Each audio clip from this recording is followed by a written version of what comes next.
ব্যাপারটা কেমন ছিল? ব্যাপারটা হচ্ছে এক লোক ছিল ফসল ক্ষেতের মালিক, আরেক লোক ছিল ছাগল পালের মালিক। তো ছাগল পাল যে ওই ব্যক্তির ফসল ক্ষেতের সব ফসল মাড়িয়ে, ফসল খেয়ে সে সাবার করে দিয়ে এসেছে। সে এসে দাউদ আলাইহিস সালাম যেহেতু কিং বিচার দিয়েছেন। দাউদ আলাইহিস সালাম ফায়সালা দিয়েছেন, ঠিক আছে। ছাগল যেহেতু তোমার ফসল ক্ষেত নষ্ট করেছে, তুমি ছাগলের মালিক হয়ে যাবে, ছাগলগুলো নিয়ে যাও। তো বেচারা খুশি হয়ে ছাগল নিয়ে যখন ফিরছিল, তখন পথিমধ্যে দাউদ আলাইহিস সালামের সন্তান সুলাইমান আলাইহিস সালামের সাথে দেখা। সুলাইমান আলাইহিস সালাম বললেন, কি ঘটনা? তারা খুলে বলল, এমন ঘটনা। আব্বা কি ফায়সালা দিয়েছে? এমন ফায়সালা দিয়েছে। তখন সুলাইমান আলাইহিস সালাম বললেন, আসলে আমি যদি ফায়সালা দিতাম তাহলে ভিন্নভাবে দিতাম।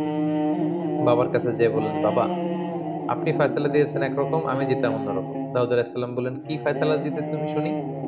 সুলাইমান আলাইহিস সালাম বললেন, যেহেতু ছাগল যে ফসল নষ্ট করেছে, ফসলের মালিক ছাগলগুলো নিয়ে যাবে, নিয়ে সে ছাগলগুলোর দুধ দহন করে খাবে, ছাগলের পশম থেকে উপকৃত হবে। আর ছাগল পালের মালিককে কিছুদিনের জন্য ফসল ক্ষেত অর্পণ করা হবে। সে ফসল ক্ষেতে চাষাবাদ করে ফসলকে আবার সুন্দরভাবে, ছাগল সেই ফসল ক্ষেত নষ্ট করার আগে ফসল ক্ষেতের যে অবস্থা ছিল, সে ফসল ক্ষেতকে যখন ওইভাবে সাজিয়ে গুছিয়ে পরিচর্যা করে ফসলগুলোকে বড় করে দিতে পারবে, ঠিক তখন ছাগলের মালিক তার ছাগল নিয়ে যাবে, আর ফসল ক্ষেতের মালিক তার ফসল ক্ষেত নিয়ে যাবে। সাইয়েদনা দাউদ আলাইহিস সালাম বললেন, চমৎকার তো, তোমার বিচারের রায়টি ঠিক আছে, আমি আমার রায়টিকে উইথড্র করলাম। বরং সুলাইমান, তুমি যে বিচারের রায় দিয়েছো, তোমার বিচারটাই কার্যকর করা হবে। সুবহানাল্লাহ।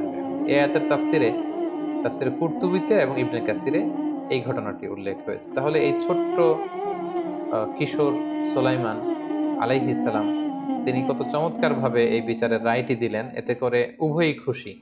ছাগলের মালিক তিনিও খুশি যে তার আর ছাগল হারানো লাগলো না, ফসল ক্ষেতকে ঠিক করে দিলেই হচ্ছে। এবং ফসলের ক্ষেতের মালিক সে খুশি, কারণ সে কিছুদিনের জন্য ছাগলের দুধ দহন করা, এটার পশম থেকে উপকৃত হতে পারছে। উভয় পক্ষ খুশি হল। আরেকটি ঘটনার উল্লেখ হয়েছে সহিহ বুখারীতে ৬৭৬৯ নম্বর হাদিসে। সেখানে সাইয়েদনা আবু হুরায়রা রাদিয়াল্লাহু তাআলা আনহু তিনি বর্ণনা করেন যে একবার দাউদ আলাইহিস সালামের কাছে দুজন মা আসলেন একটি সন্তানকে নিয়ে। এসে দুজনেই দাবি করতে লাগলেন, এটা আমার সন্তান। দাউদ আলাইহিস সালাম জিজ্ঞেস করলেন, কি হয়েছে? তারা বলল যে আমাদের দুজনেরই সন্তান ছিল। তারও একটা ছেলে সন্তান ছিল, আমারও একটা ছেলে সন্তান ছিল। এবং খুবই ছোট্ট সন্তান, দুগ্ধপোষ্য। হঠাৎ আমরা একসাথে ছিলাম, একটা নেকড়ে এসে আমাদের একজন সন্তানকে এই নেকড়ে বাঘ নিয়ে গিয়েছে। ফলে যেই বাচ্চাটা অবশিষ্ট রয়েছে, দুজন মাই দাবি করতে লাগলো এটা আমার সন্তান। একজন মহিলা ছিল বয়সে বড়, আরেকজন ছিল ছোট। বয়স্ক মহিলাটা বলে, এটা আমার সন্তান, তোমার সন্তানকে বাঘে খেয়েছে। আর অপেক্ষাকৃত অল্প বয়স্ক নারী, সেও দাবি করতে লাগলো, না, এটা আমার সন্তান, আমার নিজের সন্তান। নেকড়ে যে সন্তানকে নিয়ে গেছে, এটা তোমার সন্তান। এই ঝগড়া সাইয়েদনা দাউদ আলাইহিস সালামের কাছ পর্যন্ত পৌঁছালো।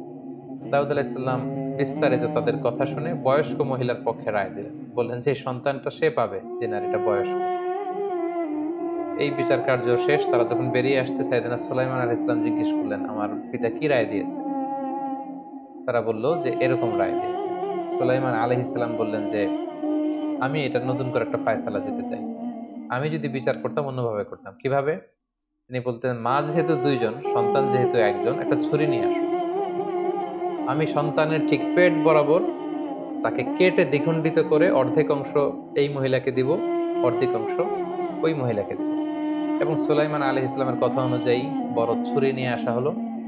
তিনি যখন বাচ্চাটাকে ২ ভাগ করতে যাবেন, ঠিক তখনই অপেক্ষাকৃত যে মেয়েটার বয়স কম, তিনি চিৎকার দিয়ে উঠলেন। তিনি বললেন, না, না, এই সন্তানকে আপনি কাটবেন না। আমি মিথ্যা বলেছি। এটা আমার সন্তান না। এটা ওই বয়স্ক মহিলার সন্তান। আপনি তাকেই দিয়ে দেন। সুলাইমান আলাইহিস সালাম বললেন, না, আমার ফায়সালা হচ্ছে এই সন্তান তোমার। বয়স্ক মহিলা মিথ্যা বলছে। সুবহানাল্লাহ বিহামদিহি।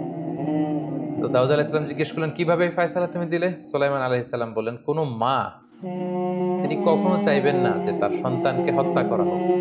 বরং তিনি এটা চাইবেন যে আমার সন্তান প্রয়োজনে অন্যের কাছে বড় হোক, অন্যের কাছে লালিত পালিত হয়ে সে তার জীবনটাকে পাক, তার জীবনটা যেন নষ্ট না হয়। সো আমি যখন ছোট সন্তানকে করাত দিয়ে কাটতে চাচ্ছিলাম, বয়স্ক মহিলাটি টু শব্দটি করছে না, কিন্তু অল্প বয়স্ক নারীটি সে চিৎকার দিয়ে বলেছে যে আমাকে দেয়া লাগবে না, আমি মিথ্যা বলেছি, বরং এই সন্তানটি তাকিয়ে দিয়ে দেওয়া হোক। এভাবেই আমি বুঝতে পেরেছি সন্তানটি এই মহিলার নয়, বরং অল্প বয়স্কা মহিলা। সাইয়েদনা দাউদ আলাইহিস সালাম খুশি হলেন এবং এভাবেই রায় দেওয়া হলো। সম্মানিত সুধী, তাহলে দেখুন কোরআনের একটি ঘটনা এবং সহিহ বুখারীর আরেকটি ঘটনা থেকে আমরা বুঝতে পারি যে ছোটবেলা থেকেই আল্লাহর নবী সুলাইমান আলাইহিস সালাম কতটা বুদ্ধিমত্তার অধিকারী ছিলেন। সাইয়েদনা সুলাইমান আলাইহিস সালামকে আল্লাহ তাআলা বিশেষ কিছু নেয়ামত দান করেছেন যেগুলো অন্য নবীদেরকে দেওয়া হয়নি। এগুলো ছিল স্পেশাল ব্লেসিংস টু সুলাইমান আলাইহিস সালাম।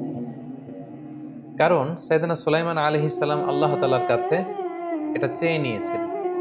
এই বিশাল সাম্রাজ্য, এই বিশাল ক্ষমতা তিনি আল্লাহ তাআলার কাছে দোয়া করে চেয়ে নিয়েছিলেন। তিনি দোয়া করেছিলেন, ক্বালা রাব্বিগফিরলি ওয়াহাবলি, হে আল্লাহ আপনি আমাকে ক্ষমা করুন আর আমাকে ওয়াহাবলি মুলকান লা ইয়ানবাগি লিআহাদিন মিন বা'দি, আমাকে এমন সাম্রাজ্য, এমন কিংডম, এমন রাজত্ব দান করুন যেটা আমার পরে আর কাউকে দেয়া হবে না। আল্লাহ তাআলা এই দোয়া কবুল করেছেন।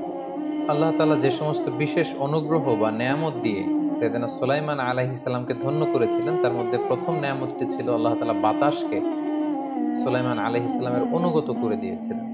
তিনি যেদিকে চাইতেন আল্লাহ তাআলার আদেশে বাতাস ওই দিকে প্রবাহিত হতো।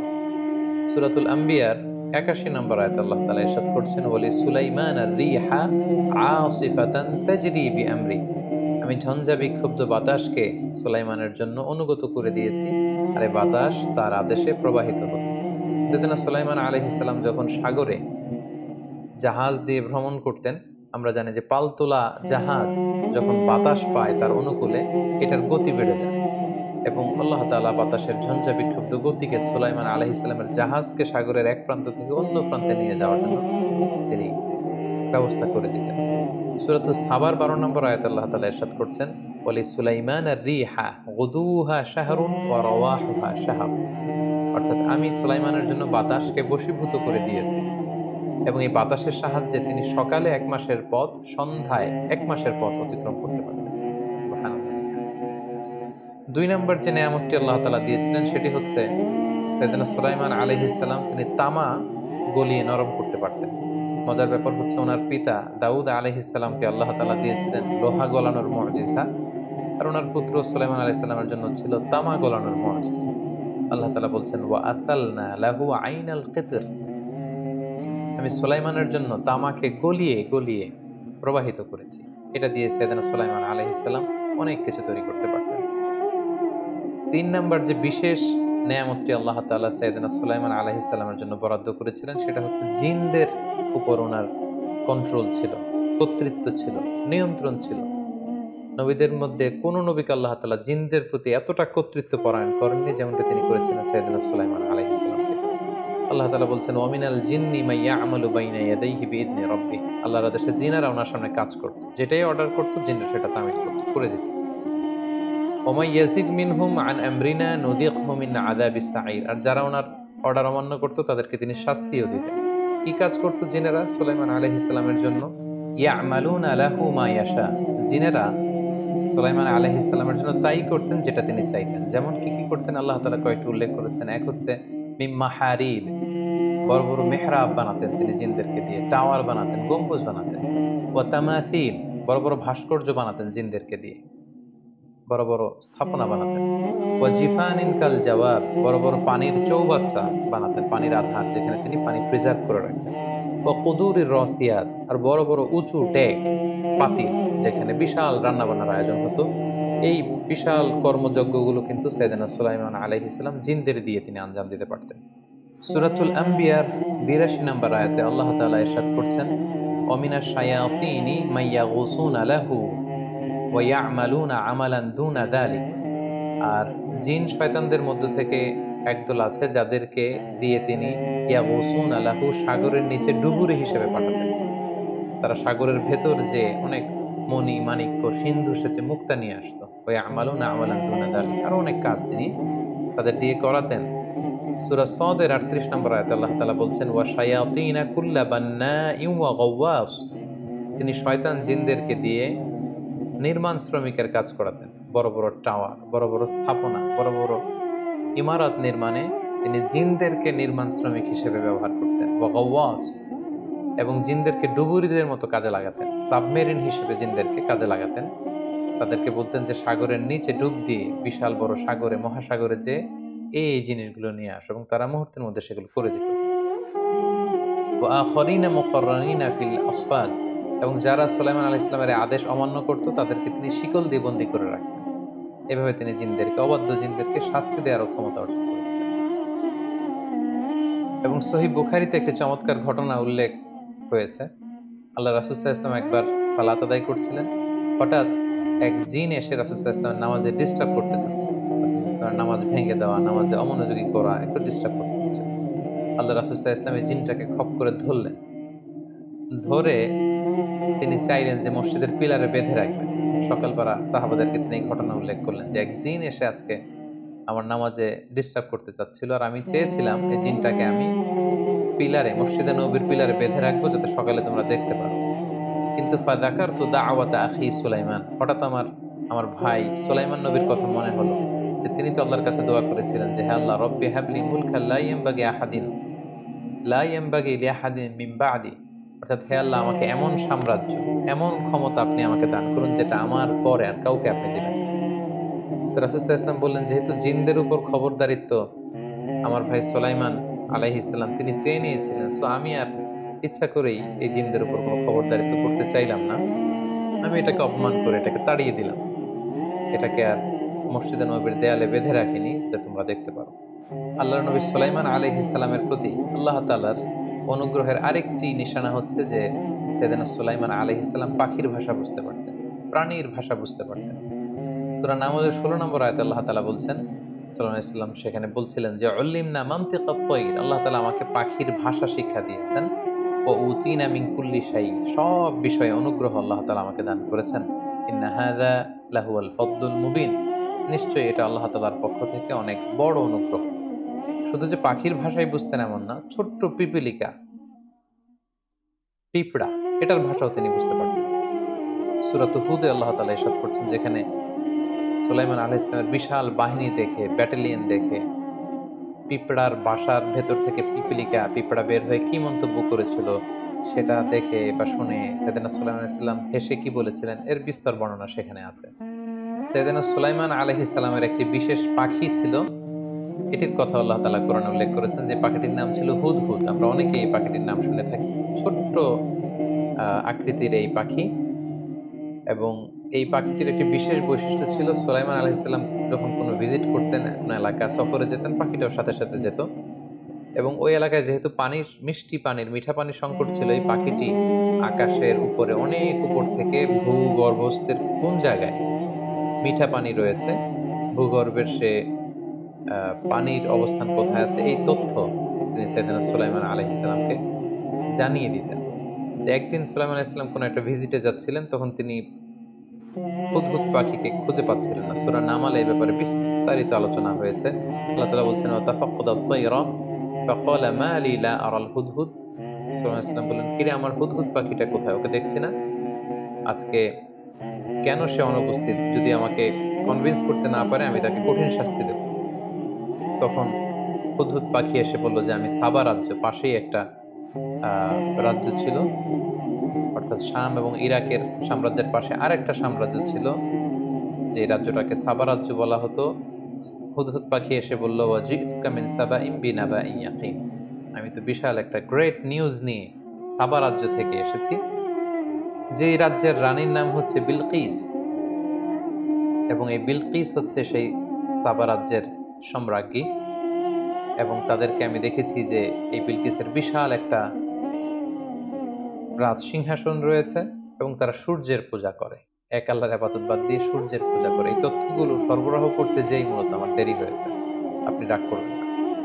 তখন সুলাইমান আলাইহিস সালাম কনভিন্সড হলেন, এবং তিনি একটি চিঠি লিখে পাঠালেন যে, যাও, আমাকে আল্লাহ তাআলা রাজত্বও দিয়েছেন, আমাকে আল্লাহ তাআলা নবুয়তও দিয়েছেন, তিনি জিন জাতিকে বশীভূত রাখার শক্তি আমাকে দিয়েছেন, তিনি পাখির ভাষা বোঝার, প্রাণীর ভাষা বোঝার ক্ষমতা তিনি আমাকে দিয়েছেন, তিনি আমার জন্য তামার নদী বানিয়ে দিয়েছেন, তিনি আমার জন্য অনেক নেয়ামত তিনি দান করেছেন।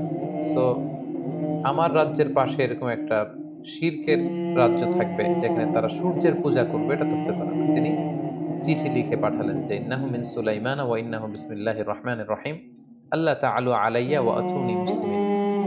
যে যাও, এই চিঠি বিলকিসের, সাবা রাজ্যের যে রানী বিলকিসের কাছে পৌঁছে দাও। বিলকিস সেই চিঠি পাওয়ার পরে কি কি কি ঘটনা ঘটেছে সূরাতুন নামলে আল্লাহ তাআলা বিস্তারিত বলেছেন। এখানে সংক্ষিপ্ত কথা হচ্ছে, চিঠি পাওয়ার পরে বিলকিস তিনি সভাসদবর্গ যারা আছে, ওনার ওজির, ওনার যে মন্ত্রী পরিষদ, তাদের সবাইকে নিয়ে বসলেন। বিলকিস পরামর্শ করলেন এবং এই সিদ্ধান্তে উপনীত হলেন যে না, এই চিঠির যে ভাষা, এই চিঠির যে প্রাঞ্জলতা, এটার যে প্রিসাইজনেস, এটা থেকে বোঝা যায় he could be the Messenger of god. তিনি আল্লাহর নবী না হয়ে পারেন না। এবং ওনাকে এতটা কনফিডেন্ট মনে হচ্ছে, শক্তিশালী মনে হচ্ছে, খোঁজখবর নিয়ে তারা জানতে পারলেন যে উনার বিরুদ্ধে লড়াই করে আমরা আসলে খুব বেশি কিছু করতে পারবো না, বরং আমরা অপমানিত হব, আমরা পরাজিত হব। সো বেটার হচ্ছে অনুগত হয়ে সাবমিসিভনেসের সাথে মুসলিম হয়ে ওনার কাছে উপস্থিত হওয়া।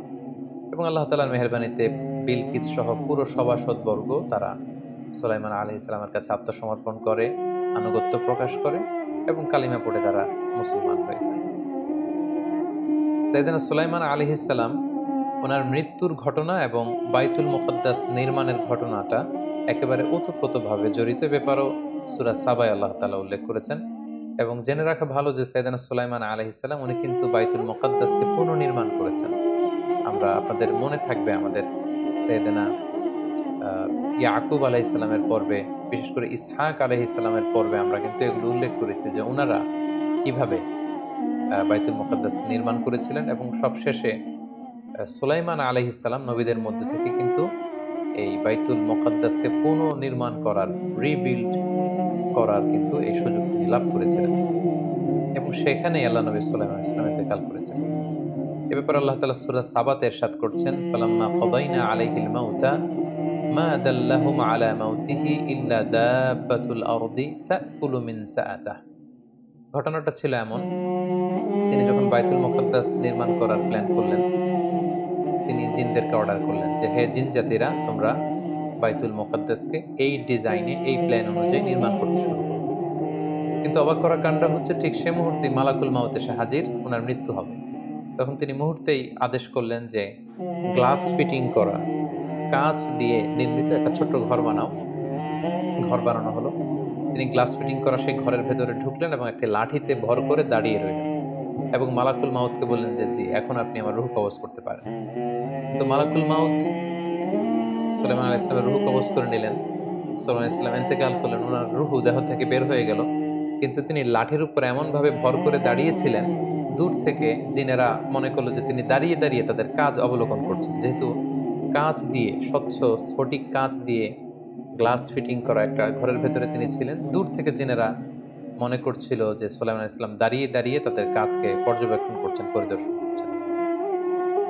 এভাবে তারা ভুল বুঝে কাজ করতে করতে বাইতুল মুকদ্দাস নির্মাণ যখন প্রায় শেষের দিকে, ঠিক সে সময়ে সাইয়েদনা সুলাইমান আলাইহিস সালাম যে লাঠির উপর ভর করে দাঁড়িয়েছিল, উই পোকা এসে সে লাঠিটা খেয়ে ফেললো। ঘুণে ধরে লাঠিটা যখন ভেঙে গেল, উনি মাটিতে লুটিয়ে পড়লেন। আল্লাহ তাআলা বলছেন, ফালাম্মা খাররা, যখন তিনি ওনার মৃতদেহটা, লাশটা মাটিতে লুটিয়ে পড়লো, তাবায়্যানাতিল জিন, জিনদের কাছে এটা স্পষ্ট হলো যে আল্লাহ কানু ইয়ালামুনাল গায়বা মা লাবিসু ফিল আযাবিল মুহিন।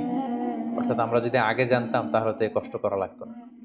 জিনেরা ভাবলো যে উনি তো তাহলে অনেক আগেই মারা গিয়েছে, আমাদের সাথে তিনি কৌশল করেছেন। এটা যদি আগে জানতাম তাহলে তো কষ্ট করে এই মসজিদ নির্মাণের কাজে আমাদেরকে আর কাজ করা লাগতো না।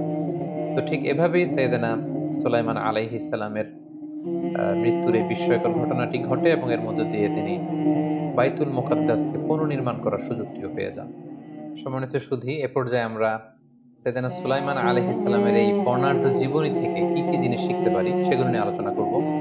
লাইফ লেসনে প্রথমে আমরা যেটি উল্লেখ করব সেটি হচ্ছে, উনিও কিন্তু, সুলাইমান আলাইহিস সালামও কিন্তু ওনার পিতা দাউদ আলাইহিস সালামের মতো কিংডম এন্ড রেভেলেশন দুইটার মধ্যে সমন্বয় করেছিলেন, অর্থাৎ নবুয়ত এবং খেলাফত।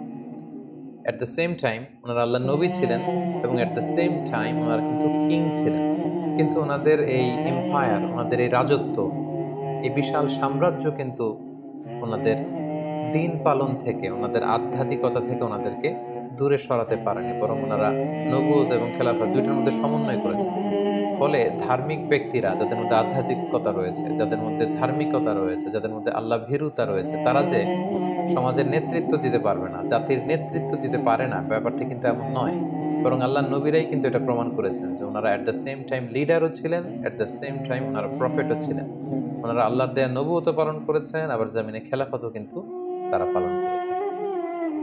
দ্বিতীয় যে বিষয়টি আমরা শিখতে পারি সেটা হচ্ছে যারা বয়োজ্যেষ্ঠ, বড় বা সিনিয়র তারাই যে সবসময় সঠিক হবেন এমনটা নাও হতে পারে। অনেক সময় ছোটরা, জুনিয়ররাও কিন্তু সঠিক হতে পারে। যেটি আমরা সাইয়েদনা সুলাইমান আলাইহিস সালাম এবং দাউদ আলাইহিস সালামের যে ২ টা বিচারের রায়, সেই রায়ের ক্ষেত্রে দেখেছি যে সেখানে সিনিয়র ছিলেন দাউদ আলাইহিস সালাম। উনি একটা রায় দিয়েছেন। অবশেষে ছোট্ট শিশু অথবা কিশোর সুলাইমান আলাইহিস সালাম যখন রায় দিয়েছেন, দাউদ আলাইহিস সালাম কিন্তু নিজের রায়কে রিভাইজ করে ওই রায়টাকে প্রাধান্য দিয়েছেন। হাদিসের সেই বর্ণনা অনুযায়ী আমরা দেখলাম যে বাবা দিয়েছেন একটা, সুলাইমান আলাইহিস সালাম দিয়েছেন একটা। সঠিক হয়েছিল সেই রায়টা যেটা দিয়েছিলেন সুলাইমান আলাইহিস সালাম। কিন্তু বয়সে তিনি ছিলেন ছোট। তাই সিনিয়র হলেই, বয়স হলেই যে তিনি সবসময় ঠিক হবেন, সঠিক বলবেন এমনটা নাও হতে পারে। কখনো, কখনো বড়রাও ভুল করতে পারে, তার বিপরীতে ছোটরাও সঠিক কাজটা করতে পারে। এটা আমরা সাইয়েদনা সুলাইমান আলাইহিস সালামের জীবনী থেকে বুঝতে পারলাম। ৩ নাম্বার আরেকটি বিষয় আমরা উনার জীবনী থেকে শিখতে পারি সেটি হচ্ছে যে মৃত্যুর নির্ধারিত একটি সময় আছে এবং এই সময়টি সবার ক্ষেত্রেই প্রযোজ্য। অন টাইমে এটা আসে। এটা আল্লাহর ওয়ালি হোক, সে নেককার বান্দা হোক, চাই নবী হোক, যেই হোক না কেন। আল্লাহ তাআলা বলছেন, "ওয়ালিকুল্লি উম্মাতিন আজাল, ফাইদা জাআ আজালুহুম লা ইস্তাখিরুনা সাআতাও ওয়া লা ইস্তাকদিমুন।" প্রত্যেক ব্যক্তির জন্য আল্লাহ তাআলা মৃত্যুর নির্ধারিত সময় রেখেছেন এবং সেই সময়টা যখন আসবে এটা ১ সেকেন্ড আগেও আসবে না, পরেও আসবে না। আমরা সুলাইমান আলাইহিস সালামের ক্ষেত্রে দেখলাম যে তিনি প্ল্যান করেছিলেন, অভিপ্রায় রেখেছিলেন যে তিনি বাইতুল মুকাদ্দাস নির্মাণ করবেন। কিন্তু শেষ হওয়ার আগেই কিন্তু মৃত্যু চলে আসলো। ১ সেকেন্ড দেরিও করার সুযোগ তিনি পাননি। সো মৃত্যুর নির্ধারিত সময়ের জন্য আমাদের প্রত্যেকের প্রস্তুত থাকতে হবে। ৪ নাম্বার যে বিষয়টি আমরা শিখতে পারি সেটি হচ্ছে এই পৃথিবীতে গায়েব জানেন কেবলমাত্র শুধুমাত্র একমাত্র আল্লাহ তাআলা। আল্লাহ ছাড়া কেউ গায়েব জানে না। এমনকি জিনেরাও জানে না। ফেরেশতারাও জানে না। তার প্রমাণ, জিনেরা যখন দেখলো সুলাইমান আলাইহিস সালাম কাঁচ দিয়ে নির্মিত ঘরের ভেতর দাঁড়িয়ে আছেন, তারা ভেবেছিল যে সুলাইমান আলাইহিস সালাম তিনি জীবিত আছেন। আসলে তিনি কিন্তু জীবিত নেই। তিনি মৃত অবস্থায় একটা লাঠির উপর ভর দিয়ে দাঁড়িয়েছিলেন। এবং যখন সেই উইপোকা লাঠিটাকে খেয়ে ফেললো, লাঠি ভেঙে পড়লো, তিনি লুটিয়ে পড়লেন। ঠিক তখন জিনেরা বুঝতে পারল যে আসলে তিনি তো আমাদের সাথে কৌশল করেছেন। আগে থেকে জানলে তো এত কষ্ট আমাদের পোহাতে লাগতো না। এই ঘটনা এবং কোরআনের এই আয়াত প্রমাণ করে যে জিনেরাও অদৃশ্যের ব্যাপারে কিছু জানে না। গায়েবের ব্যাপারে কিছু জানে না। গায়েবের খবর শুধুমাত্র কেবলমাত্র একমাত্র রাখেন আল্লাহ তাআলা। আল্লাহ তাআলা খুব সুস্পষ্টভাবে ঘোষণা করছেন, "কুল লা ইয়ালামু মান ফিস সামাওয়াতি ওয়াল আরদিল গায়বা ইল্লাল্লাহ।" এই পৃথিবীতে আকাশে জমিনে যে যেখানেই থাক না কেউ গায়েব জানে না, একজন ছাড়া, তিনি হচ্ছেন আল্লাহ। আল্লাহ ছাড়া কারো পক্ষে গায়েব জানা সম্ভব না। এই ব্যাপারটি আমরা জানতে পারলাম।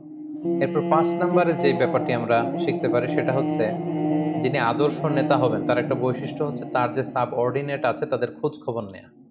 তার টিম মেম্বার যারা আছে তাদের খোঁজ খবর নেয়া। তার আওতায় যারা কাজ করে তাদের খোঁজ খবর রাখা। যেটা কিন্তু আমরা সুলাইমান আলাইহিস সালামের জীবনী থেকে পাই যে ওনার একটা স্পেশাল পাখি ছিল, হুদহুদ পাখি, যে মরুভূমিতে পানির সন্ধান দিত, কোথায় মিঠা পানি আছে এই সন্ধান সে দিতে পারত। তো একদিন যখন তিনি হুদহুদকে দেখছেন না, তিনি কিন্তু হুদহুদের কথা ভুলে যান। তিনি খোঁজ নিচ্ছেন যে আমার হুদহুদ কোথায়? কোথায় গেল? সে উপস্থিত নেই কেন? তার আসতে দেরি হচ্ছে কেন? এই যে যারা সাবঅর্ডিনেট, যারা আপনার অধীনস্থ আছে, তাদের খোঁজ খবর নেয়া, তারা আসলো কিনা, তারা অন টাইমে কাজ করলো কিনা, তাদের সুবিধা অসুবিধা দেখা, এগুলো কিন্তু একজন আদর্শ নেতার বৈশিষ্ট্য। যেটি আমরা সাইয়েদনা সুলাইমান আলাইহিস সালামের এই ঘটনা থেকে কিন্তু শিখতে পারি। ৬ নাম্বার যেটা আমরা শিখতে পারি সেটা হচ্ছে কনসালটেশন, এটা সবসময় কল্যাণ বয়ে নিয়ে আসে। অর্থাৎ পরামর্শ ভিত্তিক কাজ করা। যে পরামর্শ করে সে কখনো বিপথগামী হয় না। যেটা আমরা বিলকিসের স্টোরি থেকে দেখতে পাই। সুলাইমান আলাইহিস সালাম যখন উনাকে চিঠি লিখে পাঠালেন যে, "আমার আনুগত্য করো, মুসলিম হয়ে ফিরে আসো।" তিনি চাইলেই কিন্তু আ এই চিঠির বিপরীতে পাল্টা চিঠি লিখতে পারতেন, ঔদ্ধত্য প্রদর্শন করতে পারতেন। তিনি সেটা করেন। তিনি সভাসদ বর্গের সাথে, উনার লোকদের সাথে তিনি পরামর্শ করেছেন এবং পরামর্শের ফলে বিচক্ষণ লোকেরা এই পরামর্শটাই দিয়েছে। এটাই বেরিয়ে এসেছে যে উনার বিরুদ্ধে আসলে লড়াই করে জয়লাভ করা এটা একেবারে অসম্ভব। বরং উনার কাছে আত্মসমর্পণ করে উনার সাথে মিউচুয়ালি চলে যাওয়াটাই হচ্ছে আমাদের জন্য ভালো সিদ্ধান্ত এবং তিনি সেটাই নিয়েছেন। এবং এই সুন্দর সিদ্ধান্তে তিনি পৌঁছতে পেরেছেন কিন্তু শুধুমাত্র কনসালটেশনের কারণে, শুরার কারণে। এবং ইসলামও কিন্তু আমাদেরকে শুরা ভিত্তিক কার্যক্রমের ব্যাপারে উৎসাহ প্রদান করে। আল্লাহ তাআলা সূরাতুশ শুরাতে ইরশাদ করছেন, "ওয়া আমরুহুম শুরা বাইনাহুম।"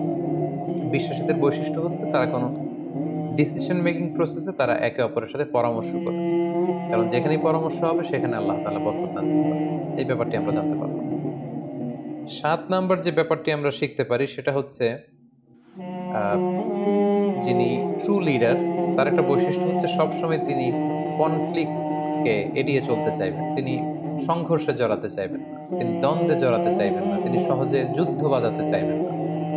বরং তিনি সবসময় একটা পিসফুল, হারমোনিয়াস একটা সলিউশন তিনি কিন্তু খুঁজবেন। এবং যেটা কিন্তু আমরা সুলাইমান আলাইহিস সালামের সাথে বিলকিসের যে ঘটনা, সেখানে বিলকিসের এই বুদ্ধিমত্তা কিন্তু আমরা দেখি। তিনি যুদ্ধে জড়াতে চাননি। তিনি যুদ্ধ এড়িয়ে তিনি সন্ধি চুক্তি করতে সচেষ্ট হয়েছেন। এই ব্যাপারটি কিন্তু আমরা এখান থেকে শিখতে পারি। সবশেষে ৮ নম্বরে আমরা যেটা শিখতে পারি সেটা হচ্ছে কারো এফোর্টকে ছোট করে দেখা ঠিক না।